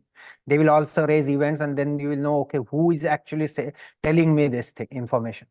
Okay, so even if I'm looking at the pod, and let's say I don't know about whether scheduler is responsible for doing all of this, from this I will know that, okay, there is something called as a default scheduler, which is basically telling me, which is raised this event. What is the event? Failed scheduling. And it is saying that no nodes are available. Okay, 0 nodes out of 1 node are available, has untolerated tent. Okay, which is basically not ready. So it is saying that there is no node which exists, or there are 0 nodes exist which has this tent untolerated, because I cannot tolerate. So my pod cannot tolerate this particular tent. Okay, so we basically, in case of Kubernetes scheduler, there is a concept called tent and toleration. Okay, so in that case, what you can say is, okay, you have a tent. Unless you tolerate that tent, the scheduler will not put you there. Basically, you are saying that I am okay to have this particular constraint. Put me there. Okay, that's how master pods also works. Master nodes has a tent, and only the Kubernetes component pods will have the toleration. So they will go and sit there. Okay, but none of our pods goes there because we don't tolerate that tent. So scheduler will not schedule us there. Okay, so that is what it is saying. But in this case, the tent it is talking about is not ready. That means our node has this tent. Our node right now, there is no node that doesn't have this tent. They only know one node. We have one node cluster basically right now. That means our node has this tent right now. That is, our node is not ready, essentially. And that is what it is saying. And complaining that that's why I cannot choose this particular. Basically, there is no node that I can choose. Okay, you can confirm this if you want to. kubectl get nodes. The node is not ready. You can see that here. Okay, you can also see if you want to see the kubectl describe node. What is the node? This is the node. Okay, you can see that there is possibly a tent. There should be a tent somewhere. Okay, the tent is given that not ready. That is the tent on our node, and it is saying no schedule. That means do not schedule on this node. Okay, so the effect of the tent is basically no schedule. That's why it is not scheduling. And because it is not assigning any node to it, it will never come, it will never run. So what do we do? Why it is not ready? So who makes, who basically, which component of Kubernetes basically says that the node is ready or not ready? Who reports that? So obviously you can see that when I say kubectl get nodes, okay, so we are talking with the API server. API server responding back as the node status saying that node is not ready. That means etcd knows that the node is not ready. But then so if we make it ready, or who is basically telling etcd on and the API server that the node is not ready? Which component essentially reports the health of the node?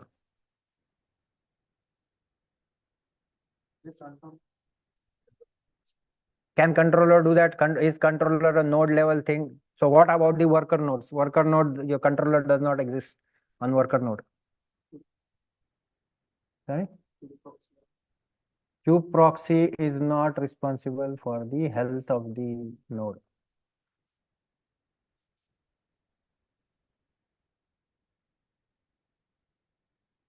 Which component exists in every node?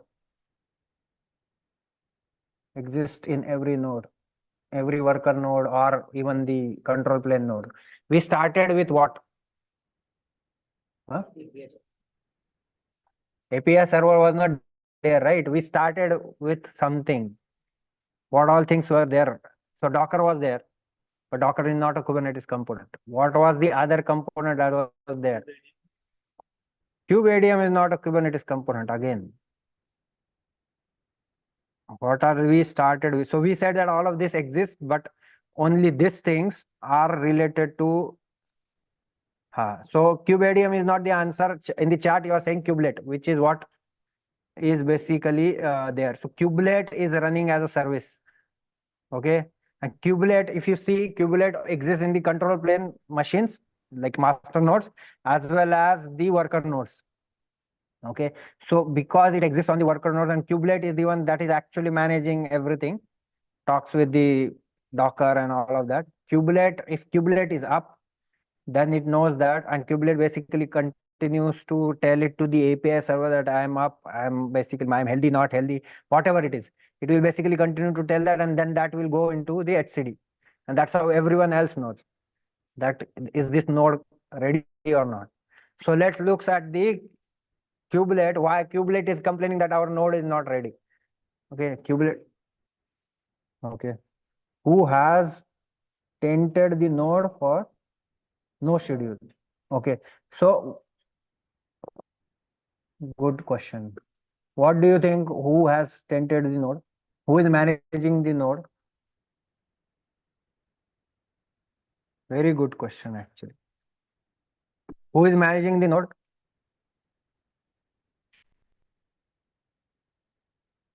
Huh? So there has to be a node controller or something here that basically will do that for us. Can you look at it?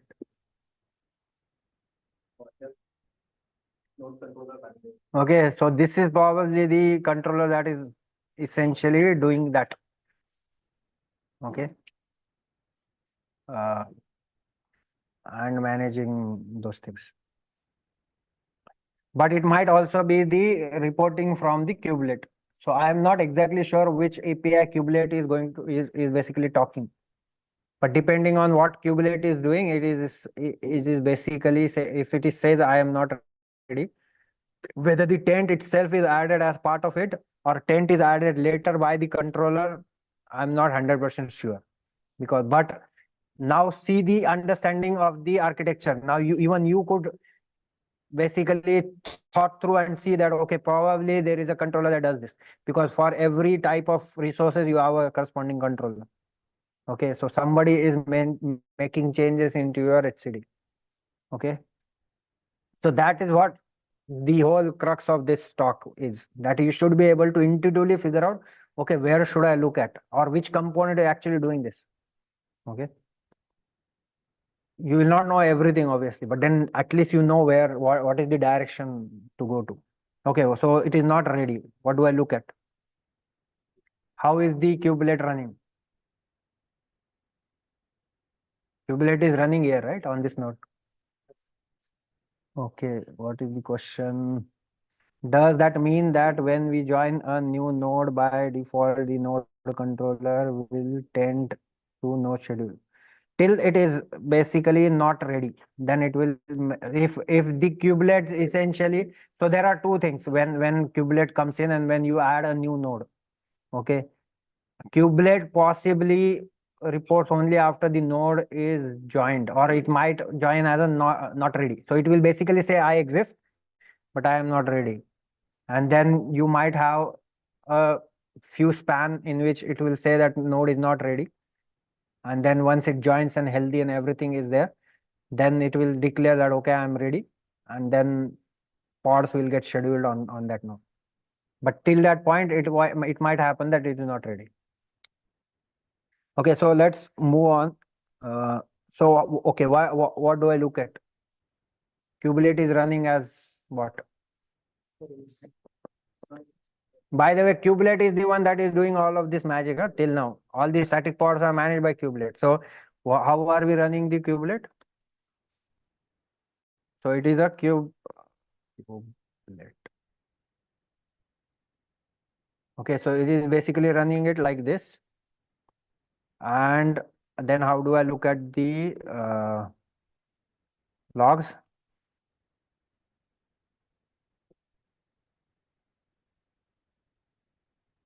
Kubelet logs. Okay, so if you see the logs, maybe I should do no pager or something.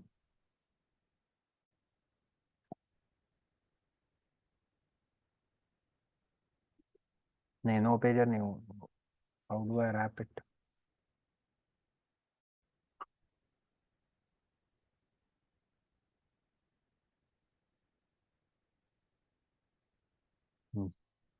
Okay, so what it is saying is, it is saying that container runtime network not ready. Okay, network not ready, network not ready, network plugin not ready. That is the error, and that's why it is not marking the node as ready. And because node is not ready, nothing is getting scheduled on that node, and then pod remains the pending state. So how do I make it? How do I make the network plugin ready? Kubeproxy will the kubeproxy. So in case of Kubernetes, what is the network plugin? When you set up a cluster, will you choose something like a network plugin?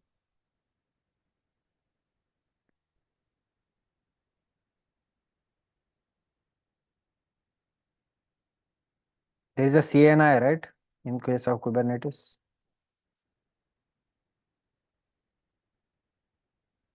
Okay, container network interface, CNI. And there are a bunch of them. Okay. So if you see, this is a component that is Kubernetes is using, but it is not maintaining itself.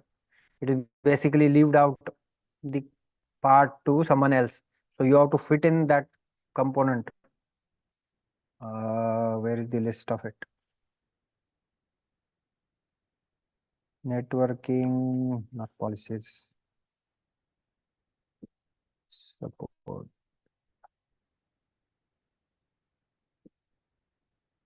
Should give me the list of components.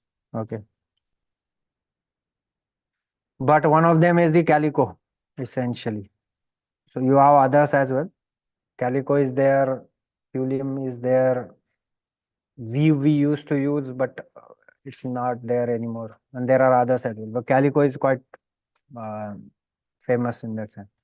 That means that is what it is complaining essentially. It is saying that something is missing. Okay, so that means we need to go and install the network plugin.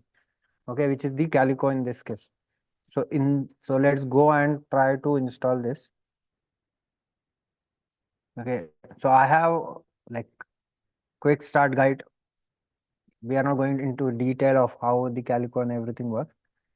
So the only thing it is saying that, so it is saying that do a kubeadm init and do all of this and that. If you do kubeadm init, it will do everything. So we are not obviously doing that. Okay, and we don't need it because half of the things is already done on what the init is doing. Okay, let's look at the installation of the Calico itself. It is saying that first create the manifest required for something called as Tierra Calico operator. Okay, and then it is saying that actually create the necessary custom resources that is required. So this is basically creating some custom resources, and then it is going to create a controller, create the it is like an operator essentially, creates the CRDs. There is an operator, that operator will manage the CRDs, and then if you create a CRD, it will actually create something important for you. So one of the famous operator is like Prometheus operator. So instead of saying create a Prometheus pod, you say create a Prometheus. Prometheus itself is a type like pod. Create Prometheus, and then but Kubernetes doesn't have Prometheus. So you have to basically create a custom definition that now I am creating something that is named Prometheus. And then once you create Prometheus, the Prometheus operator. So you will need operator now. You will need a controller again. When you create a pod, you will need a controller. When you create a deployment, you will need a controller because the controller is doing the actual work. So in case of CRD also, you will need an operator, which is the controller. The controller will look at, okay, I created one is the definition, another is actual creation. So pod is definition, but creation of the pod itself. So similarly, if I create a definition of Prometheus, I can create actual Prometheus requirement. I will create a Prometheus, and then the controller will look at, okay, Prometheus is created, I need to do something, and it will actually do the deployment of Prometheus. Similarly, in this case, Calico, it is actually using a Tigera Calico operator. Okay, and then that is basically creating the custom resources for us. So we can look at what it did. Okay, you can see that it is creating bunch of custom resources. Okay, a lot of them. And then these are the types: BG configuration, BG filter, BG pipes. You don't need to go into a lot of details of this, but this is what it is creating. So all of these are custom. It is not something that Kubernetes understands. But now, because you added a custom resource, now you can use the kubectl and the Kubernetes API to actually ask for this. You can say kubectl, give me this. So kubectl, give me Prometheus. Kubernetes will be able to give you the Prometheus. Suddenly, the API is now expanded for you. Okay. So all of this is possible. Most of these are custom resources. You can see that here. Then there is a service account created, which is fine. Then there is a cluster role created, which is required by the operator. Then all of this. So this is what it is creating. Okay. Deployment. There is a deployment created into the here. So we can look at what it is created. Get pods. I'm only going to look at the pods. So it is saying that something called Tegra operator is running, but it is not running really. It is giving you an error, and basically it's not up. Okay, but it has created different namespace, which is this, and it's failing essentially. Okay, should we look at why it is failing? But right now, if you see, we have only created the custom definitions and the controller. We did not create the actual instance of the custom definition. We just said that this is what is the pod, but we haven't created a pod. Similarly, we are just saying this is what it is, but we haven't created it yet. Okay, that is the second part. But this itself is, the controller itself is not running. So let's look at why it is not running. How do I look at it?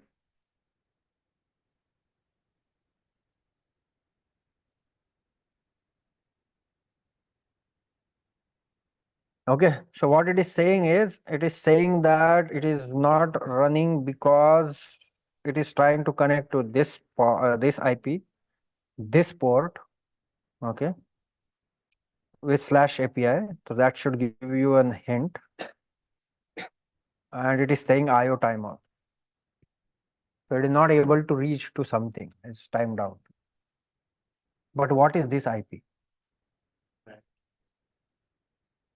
Yeah, but it is trying to reach to what? But API server IP are you sure this is an API server IP? But my IP is something else, right? Hostname minus I. My IP is 139.27. This IP is not my IP. So where is it going? Most likely it is going to API server because that's what it is saying, /API. So which is this IP? Where is this come from?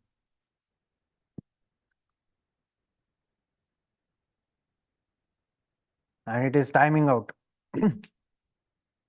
Okay, and if you see where is the kubectl itself is connecting to talk with the API server, you can basically see that as well. So get pods, and you can say minus v9 or 4.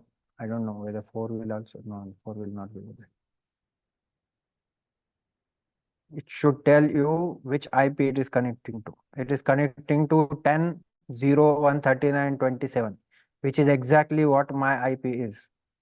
So this IP that it is trying to connect to, though it looks like it is going to the API, and now you can see the entire thing, API/v1/namespaces/default/pods. So it is asking for pods. Okay. In this case, it looks like it is going to the API server, but this IP is something weird. Where is this IP coming from? So what all things have IPs in Kubernetes? Where do we assign IPs in Kubernetes? Pods and speak up, I can't hear you. YML. Yeah, pods is one. Is there anything else? Services, right? The second part is the services. Okay, we can look at the pods. Okay, let's say if I do pods and I say -o wide, hopefully all namespaces. Okay, you can see that there is not a single pod that will match this IP. So what is the IP? 9601, 109601. None of these are 109601.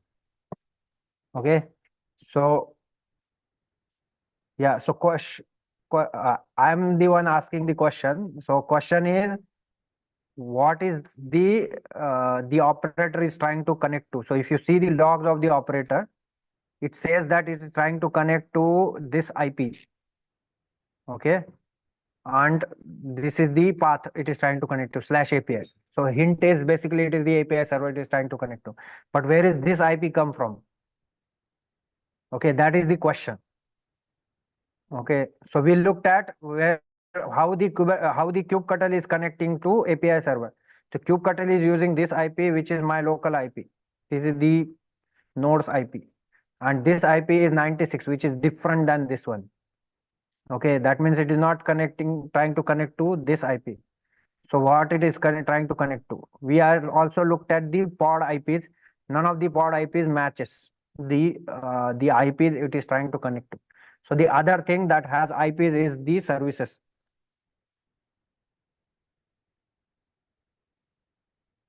Okay, so there is a service.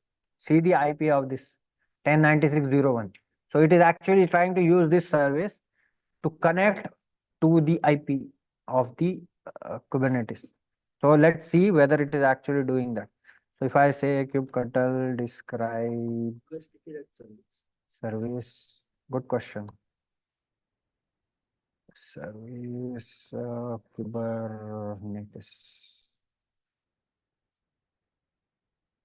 services controller created it.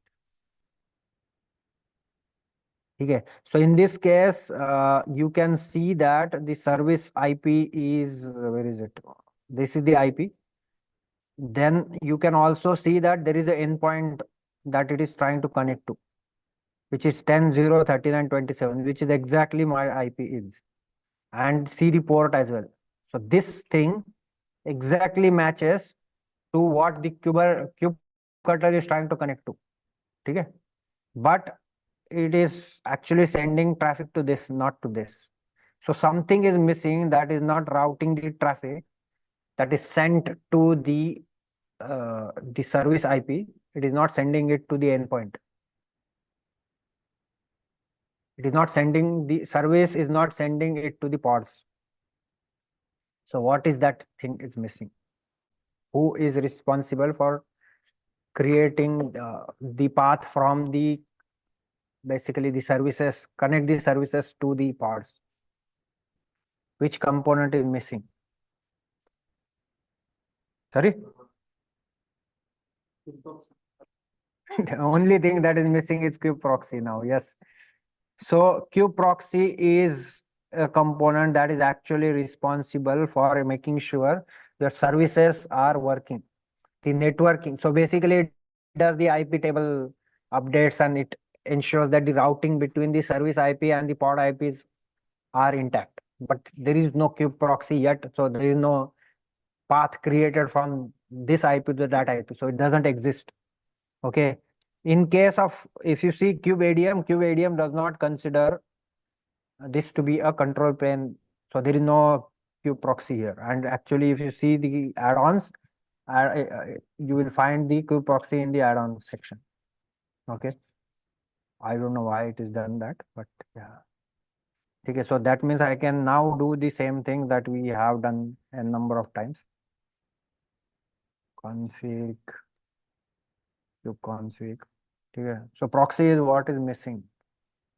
It will do exactly the same thing. Put in the bunch of things there, and now we should be able to see what is happening with that wall.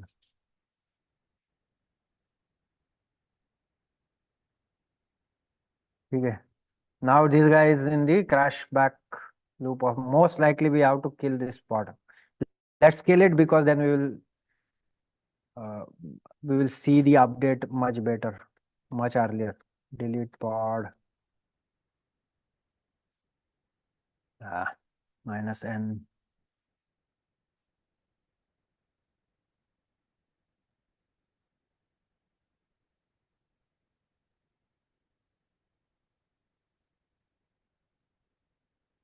It's already running. So now it is able to connect to the API server. Because it is able to connect to the API server, the error is gone. Okay. But we only did half of the things. All we created for the Calico implementation, all we did is created a bunch of definitions, custom definitions, and a controller that understands how to handle those custom definitions. But we did not created any instance of the definition. Okay. So that's where the other part comes in. So if you see the other YAML, if I apply this, okay, now it will actually create the real thing. So what it is saying is creating installation operator. So this is the type essentially, the entire thing, but it is creating an installation and a API server. Okay. So I should be able to say get installation. Okay. And I should also be able to say get API server. Okay. Great. But the just creating themselves are not enough. The operator should pick that up and do something about it. That means we should see lot many pods now. Okay. So the installation and ultimately everything is a pod in Kubernetes. Okay. Or an entry in etcd or some networking things. These are the only thing that exists. So ultimately everything that need to run is a pod. Okay, so even if the controller and all of that is done, ultimately there will be a corresponding pod that will be created. The only thing is you are not directly asking to create a pod, you are basically going through hoops and say that, okay, I'm creating an installation for Calico that in turn goes to the operator. Then the operator says, okay, for this installation, I have to create this pod or this deployment or this service or whatever, which in turn will do, ultimately it will be a pod. Okay, so that means it created this tons of pods. You can see 4 pods for Calico. The Nginx pod. Now, can you see the Nginx pod? So the Nginx pod is now running. Okay, that means our node is now ready. Okay, so ultimately, whatever we were trying to do, basically get our pod running, while also understanding how all the components works with each other, is done. The only thing we did is to schedule one pod. So in a way, we didn't do much, but we basically, yeah, okay. There is a question. What was the cause of this crashback loop error? How to eliminate this in the case of pod deployment? This will be impact on the prod environment. Yeah, so in case of so cashback loop, basically that can happen for any pod for any other different reasons. The mechanism of the crash, well, the actual error might be different in different scenarios. But in case of like any like production system and all, there is a possibility that crash loop can happen. But if you are using deployments and all of that, because the deployments, and you should also use liveliness checks, the readiness checks and everything. As long as your pods are not really ready, it will not, the deployments essentially will not delete the older pods. Okay, because it will not delete the older pod, your service is not down. Your new pods are failing, but the older pods are still working. Okay, so it is not necessarily a issue. You have to fix it, obviously, but there is no downtime going on in production if this happens. As long as you make sure that Kubernetes can figure out is your pod ready and live and ready, basically liveliness and readiness. If you configure that, then your rolling will be basically not go through. It will fail, and it will not touch the older pods. The newer pods will continue to fail because it's a loop. It will continue to fail. But the newer pods are still running and they will still get the traffic and the service is still up. Okay. I don't think there is anything else. That's all is there. By the way, that magic CIDR is from here. So I just use it. The reason because I use just this is then I don't need to basically go and change the YAMLs here. I can just copy paste. And it is saying here is, so there is no special treatment to that number. The only thing I avoided is that that I don't need a replacement. Where is it?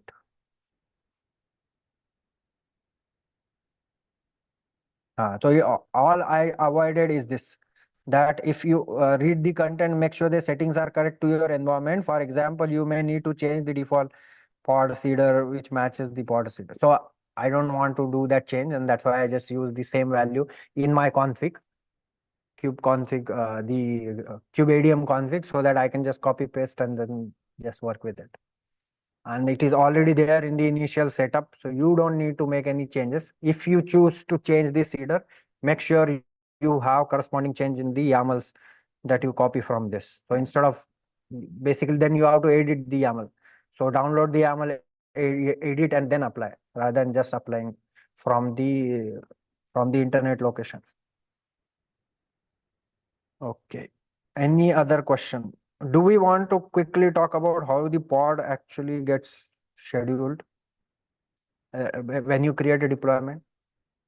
Very quickly, and I think you should fill me up. So if I created a deployment, can you take couple of minutes to again to explain again about the Calico operator proxy and then the engineer is getting scheduled? Okay. Yeah. So if I go back, okay, a bit. So I am explaining the Calico failure if it was not clear. So if you see the logs that we checked at the Calico, so this is where we looked at the logs for the Terra operator. And in this, it was saying that it is failing to talk to this particular IP. Okay. Then we said that what is this IP? And general question is, which component has IPs in Kubernetes? There are two components that have IPs. One is the pods, another is the services.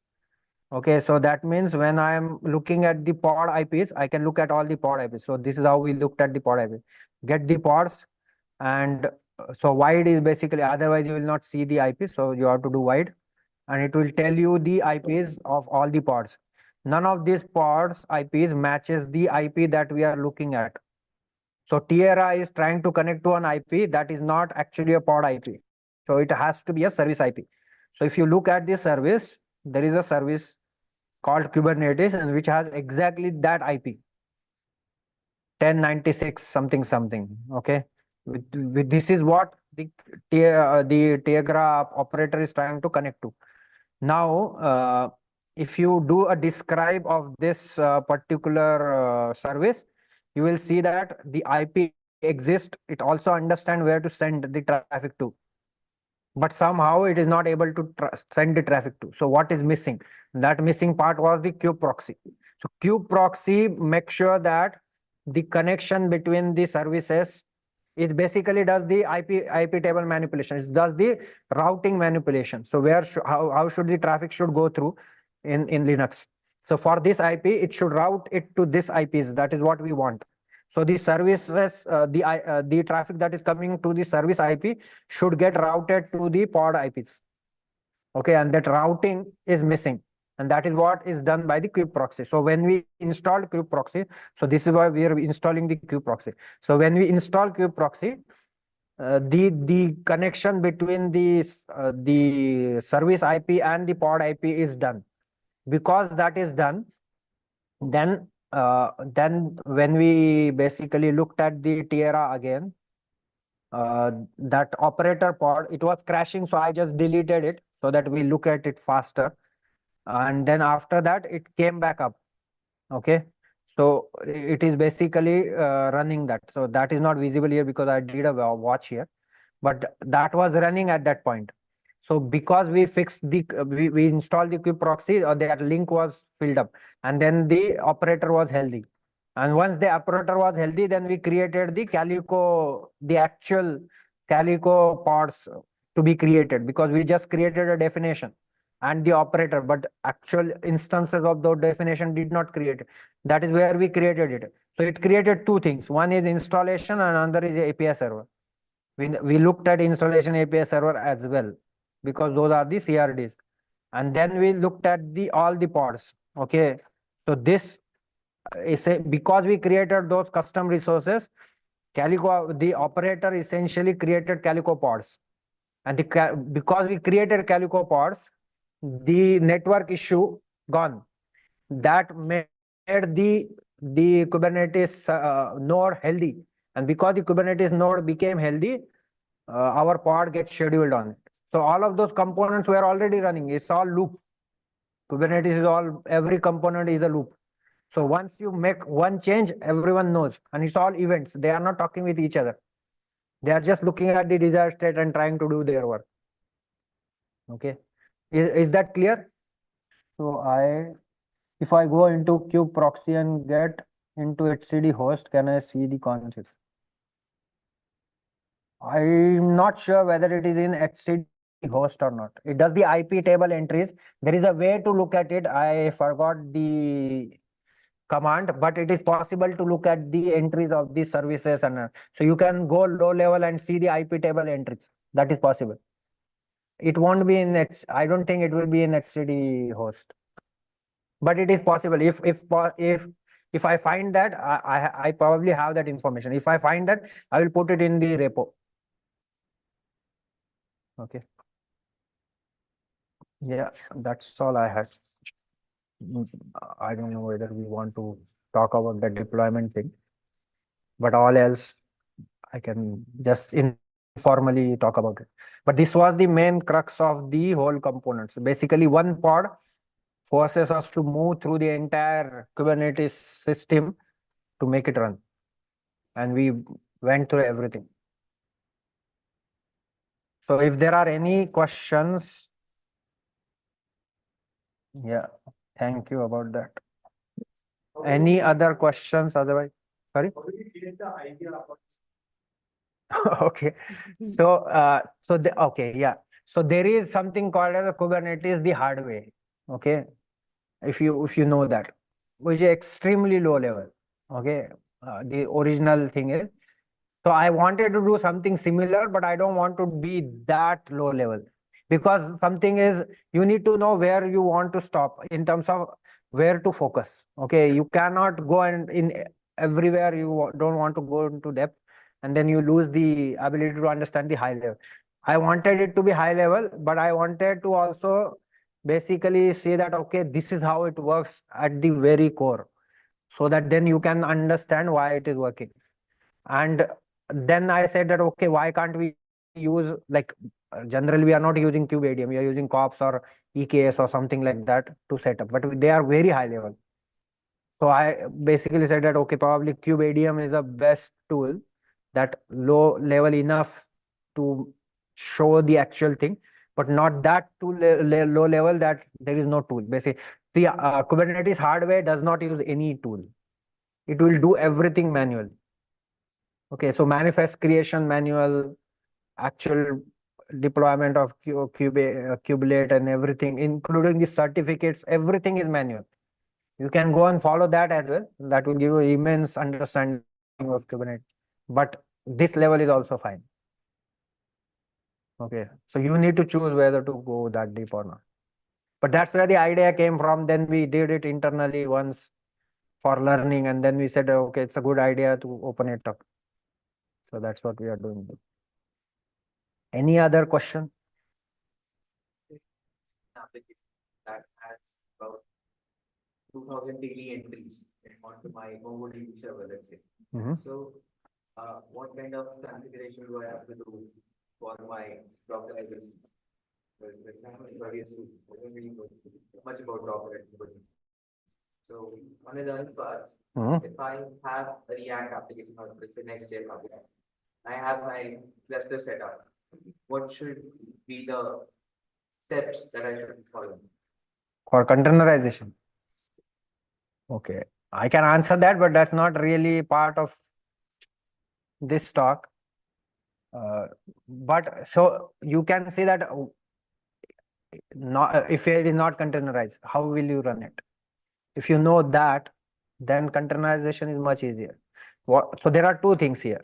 One is, do you know what resources you need to run your application? That is one. So how much is the need of your application? That is one. And then actually doing containerization of it is another. Okay, and then there are other things like stateful. Is it stateful or not? In this case, it's not, but the other things are also there. And then that, so moving it to containerize, there are some challenges. I'm not going to go into that. But first thing you need to understand is, what is the footprint of my application? What is the need of it? How much CPU, memory, and things it needs. If I know that, then I can translate it into the container world, and then basically say, okay, this is what it is. It won't be 100% one-on-one, but To containerize Docker, put all of the systems onto some cloud computing that can automatically do it. you need to know your needs basically to configure that on the definition, and generally create your applications that does not know anything about Kubernetes or cloud, or keep them agnostic. So that way, that will allow you to move them to anywhere. Okay. And if there is some dependency on Kubernetes or like cloud and all, keep those component minimum or outside. So that way you can do.